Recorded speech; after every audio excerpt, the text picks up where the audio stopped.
بات میں حق خطیب کو یہ ایک پیغام دوں گا کہ جس طرح آپ دعویٰ کر رہے کہ میں عقیدہ ختم نبوت کے لیے لڑ رہا ہوں اور ابھی میں عالمی سطح پر پوری دنیا میں گھوم کر عقیدہ ختم نبوت کے لیے میں کانفرنس وغیرہ کروں گا، تو بھئی میں آپ سے صرف اور صرف یہ ایک میں آپ سے ریکویسٹ کرتا ہوں کہ کم از کم آپ اتنا تو کر لیں کہ 15 منٹ یا 20 منٹ تک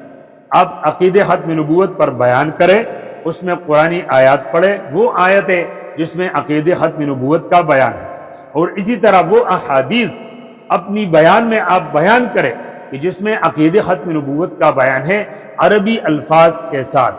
تو ٹھیک ہے، پھر ہم مانیں گے کہ ماشاءاللہ آپ کو ایک طلب ہے اور آپ سچے عاشق رسول ہے اور حقیقت میں آپ عقیدہ ختم نبوت کے لیے لڑ رہے۔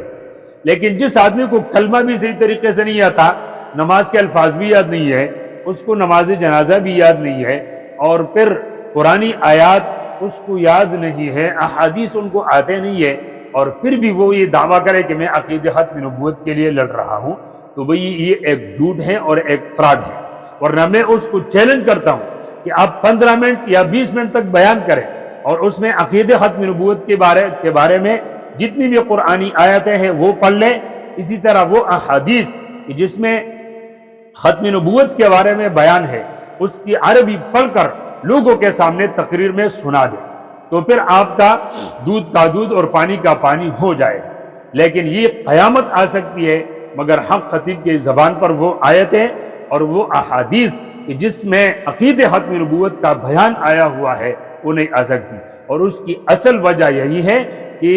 حق خطیب کو نہ عربی آتی ہے، نہ اس کا قرآن کے ساتھ کوئی تعلق ہے، نہ احادیث کے ساتھ اس کا تعلق ہے، بلکہ اس کا تعلق صرف اور صرف پیسے کے ساتھ ہے اور لوگوں کے لوٹنے کے ساتھ۔ تو اللہ تعالیٰ اقرار الحسن بھائی کو اس کام میں اور بھی ترقی دے، اور ہم سب انشاءاللہ جتنا بھی